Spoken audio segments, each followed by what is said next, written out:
UKలో 1 year masters. No IELTS required up to 5 years visa. High visa success rate. కాదమ్మా ఇప్పుడు మీ అబ్బాయికి పెళ్ళై 10 ఏళ్ళు అవుతుంది. 10 ఏళ్లలో 7 సంవత్సరాల బాబు ఒక బాబు ఉన్నాడు, 2 సంవత్సరాల బాబు ఒక బాబు ఉన్నాడు మేడం, ఇద్దరు కొడుకులు. కాదు నీ కొడుకు ఇంత వెన్నుపోటు పొడిసినా కొడుకు బాగుండాలి, భార్య పిల్లలు కలిసి ఉంటే చాలరా బాబు అని అనుకొని వాళ్ళ సపరేట్ ఫ్యామిలీ కూడా పెట్టనిచ్చేసావు. వాళ్ళ వరకు వాళ్ళు హ్యాపీగా ఉంటే చాలు అనుకున్నావు. తీరా చూస్తే మీ అబ్బాయి ఇంట్లో 16 ఏళ్ల పనమ్మాయిని పెట్టుకుంటే అంత మైనర్ని పెట్టుకోవడం ఒక రకంగా మంచిది కాదు. సరే 16 years అమ్మాయిలు అంటే ఇంట్లో పని చేయడానికి ఏదో గడిచిపోయింది తెలియలే. మీ కోడల కన్నా బుద్ధి ఉండాలి కదా, ఇంత టీనేజ్ అమ్మాయిని పెట్టుకుంటున్నాను ఈయన ఏదన్నా తేడా చేస్తాడా అని. ఇప్పుడు ఆ అమ్మాయి అన్ని విషయాలు తెలుసంట మేడం. ఈ కోడలు నా బిడ్డకు చెప్పిందంట మేడం, ఇట్లా మీ అన్న 2 సంవత్సరాలు అవుతుంది వేరే పిల్లని ఇంట్లో పనికి వచ్చే పిల్లని పెట్టుకొని ఇట్లా ఇంటికి రాకుండా అయిపోయినాడు, పూర్తిగా పిల్ల దగ్గరే ఉండిపోయినాడు, మాకు అన్ని తెలుసు, 2 సంవత్సరాల నుంచి జరుగుతుంది, ఇది ఎందుకులే సర్దుకుపోదాం అంటే ఇప్పుడు పూర్తిగా సరే ఆవిడ పోయి ఆవిడ తవ్వుకుంది, ఆవిడ అనుభవిస్తుంది. సరే మీ అమ్మాయి పెళ్లి కన్నా వచ్చారమ్మా వాళ్ళు, బాధ్యతలు ఏమైనా తీసుకున్నారా? పాపకేం పెళ్లి చేయలేదు మేడం. ఆయమ్మ ఉరుకులాడుకుంటే నేను నా బిడ్డ నా కొడుకు ఇట్లా అయిపోయానే ఉన్నా, ఇంత పెంచి పెద్ద చేసుకుంటే చిన్నప్పటి నుంచి తండ్రి పోయినా కానీ నా బాధలు నేను ఉంటే ఈ అమ్మ కూడా లవ్ మ్యారేజ్ చేసుకుంది మేడం. అరే ఎంతకాలం అయింది మీ అమ్మాయి లవ్ మ్యారేజ్ చేసుకుని? ఇప్పుడు 2017లో చేసుకుంది మేడం. ఇప్పుడు ఆ పాప కూడా 2 పిల్లలు. సరే అమ్మాయి కాపురం బాగానే ఉందా? బాగుంది మేడం, కష్టపడి పని చేసుకుంటారు, ఇద్దరు బాగున్నారు మేడం. అదే ఉన్నంతలో వాళ్ళ వరకు వాళ్ళ 2 పిల్లలు. ఇప్పుడు వాళ్ళ దగ్గర వచ్చి ఉన్నా మేడం నేను. ఓకే అమ్మా, పోనీలే ఏదో ఒకటి కనీసం నీకు భారాలు పెట్టకుండా ఇంకా నీ కొడుకు మీద కూతురు బెటరేగా ఉన్నంతలో. అంటే మొన్నటి దాకా నేను ఒకదాన్ని ఉన్నా మేడం, నా కొడుకు ఇట్లా చేసినాడు అనేసి సపోర్ట్ కోసం వెళ్ళావు. ఈ కుటుంబం ఉండేది ఒక కొడుకు, నాకు ఆస్తమా మేడం, ఆస్తమా ఉంది, నేను కొంత దూరం నడవలేను, ఇంత స్టెప్స్ ఎక్కలేను, ఆస్తమా పేషెంట్ నేను, నాకు మోకాళ్ళ నొప్పులని నేను ఎక్కడ పని చేయలేను మేడం. కోర్టుకి వేసుకుంటే లోక్ అదాలత్లో అప్పట్లో నా కొడుకు క్లర్క్ గా పనిచేసేవాడు మేడం, 20,000 జీతం వస్తుంది. అప్పుడు ఒక 5,000 అని నాకు రాసిస్తున్నారు మేడం లోక్ అదాలత్లో. మరి జీతం పెరిగినట్లల్లా నీకు పెంచిస్తాడమ్మా అని చెప్తున్నారు మేడం. ఆ జీతం ఒక 5-6 ఏళ్ళు బాగా ఇచ్చినాడు మేడం, తర్వాత నుంచి ఇవ్వట్లేదు మేడం. మరి ఎలా నీకు ఇల్లు ఎట్లా గడుస్తుంది? నువ్వు పుట్టినప్పటి నుంచి పెద్దగా తండ్రి దగ్గర నుంచి పొందింది ఏమీ లేదు, భర్త దగ్గర నుంచి పొందింది ఏమీ లేదు. సెకండ్ హస్బెండ్ అయితే మరీ 10 రోజుల దుకాణమే. సరే కొడుకుని ఏదో పోషించి వాడి ప్రయోజకుని చేసావు, వాళ్ళ దగ్గర నుంచి రూపాయి తినింది లేదు. కూతుర తన లైఫ్ తను చూసుకుంది. నీ జీవితం మొత్తం ఇప్పటిదాకా కష్టాలతోటే నడిచింది. ఎలా బతికావు నువ్వు ఇట్లా? ఈ 30 ఏళ్ల నుంచి నీ కొడుకు, సరే ఈ 10 ఏళ్ల నుంచి ఆయన ఇచ్చే 5,000 మధ్యలో అది నువ్వు కోర్టులో కేసేస్తే తప్ప వాళ్ళు రియలైజ్ అవ్వాల తల్లికి కనీసం తిండి పెట్టాలి అని. మరి నువ్వు ఎలా పోషించుకున్నావమ్మా?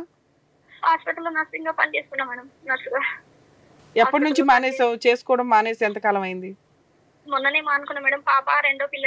నీ మాక్సిమం నీ బాడీ ఓపికతో పనిచేసే అంత వరకు నువ్వు మిషన్ లాగా పని చేసుకుంటూనే ఉన్నావు. నీ కష్టార్జితం నువ్వు తినటమే. వంట పని చేసినా మేడం, కొన్నాళ్ళు ఇంట్లో వంట పని చేసినాను. వాడిచ్చే 5,000తోనే నాకు వీడియో పెన్షన్ వస్తుంది, దాంతోనే కాలం అట్లే గడిపినా మేడం. నువ్వేమి దాచుకోలేదమ్మా. ఇప్పుడు 2 పెళ్లిళ్ళు అయిపోయినాయి. 2014లో మీ అబ్బాయి పెళ్లి, 2017లో మీ అమ్మాయి పెళ్లి వెళ్ళిపోయింది. నువ్వు ఒక్కదానివే ఉండాల్సిన పరిస్థితి.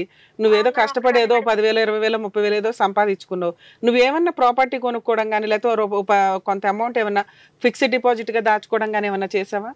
ఎక్కడి నుంచి వస్తాయి మేడం? వాడి ఇచ్చేది 5,000 ఇంటికే పోతుంది మేడం. బాడిగలు 4,500, 3,000, 2,000 బాడిగలే లేవు మేడం. నువ్వు కూడా పని చేసావు కదా మొన్నటి దాకా. 2 లక్షలు అప్పు చేసుకున్నా మేడం, నేనే 2 లక్షలు అప్పు చేసుకున్నాను. ఇప్పుడు నాకు ఆస్తమాకు మందులు లేకుంటే నేను అసలు పూర్తిగా ఏమైపోతుందో తెలియదు. అదేలేమ్మా.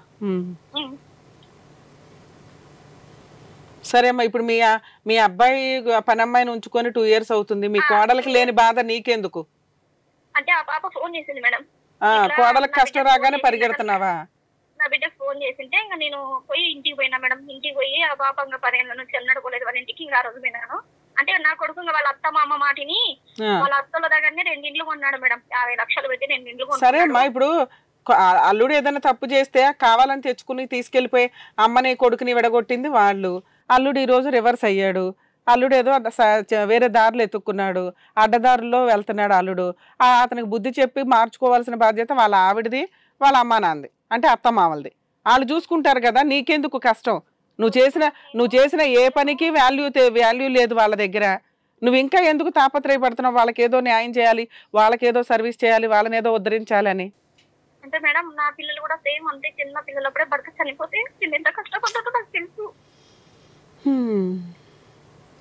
నీకు అన్యాయం చేసిన కోడలు కూడా నీలాగా కష్టపడకూడదని ఆలోచిస్తున్నావా? ఆ పిల్ల నా మనవాళ్ళు తండ్రి లేకుండా ఉండకూడదు.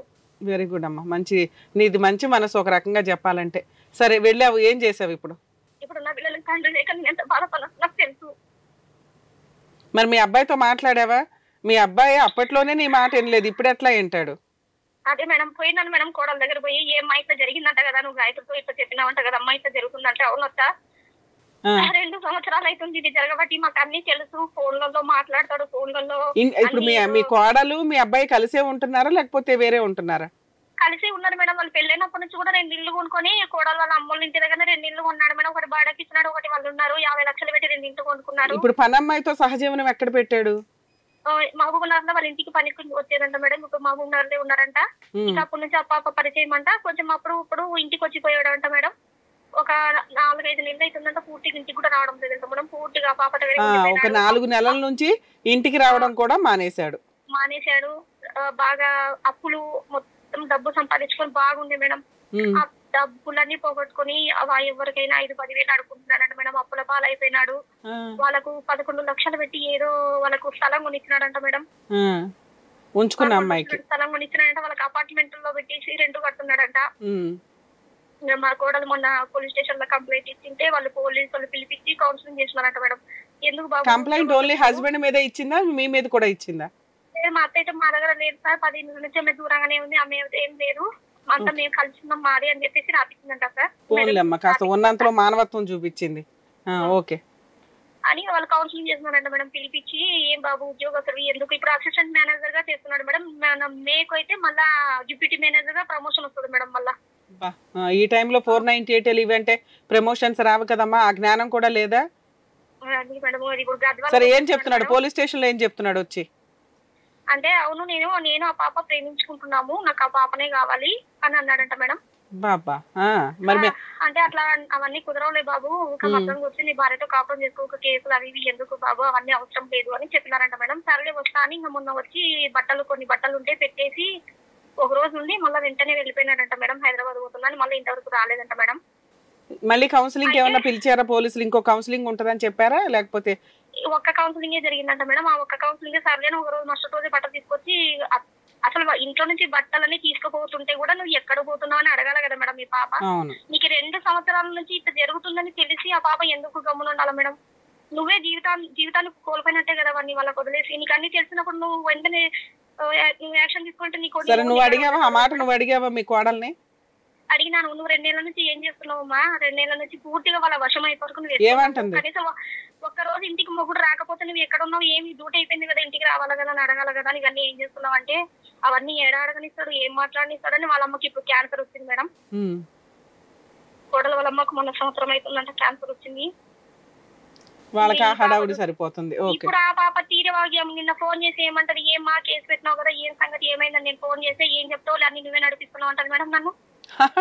మళ్ళీ నీ మీదకి వచ్చింది అటు తిరిగి ఇటు తిరిగి. ఇప్పుడు అదే వాళ్ళన్ని ఒక రోజు ఆ పిల్లని ఇంటికి తీసుకుపోయినానంట మేడం. వాళ్ళ ఇంటికి ఇట్లా శ్రీవాణి మన బాబుని చూస్తానంటుంది, వస్తుందంట చంద్రకళ అంటే సర్లే బాబా తీసుకురానిందంట మేడం.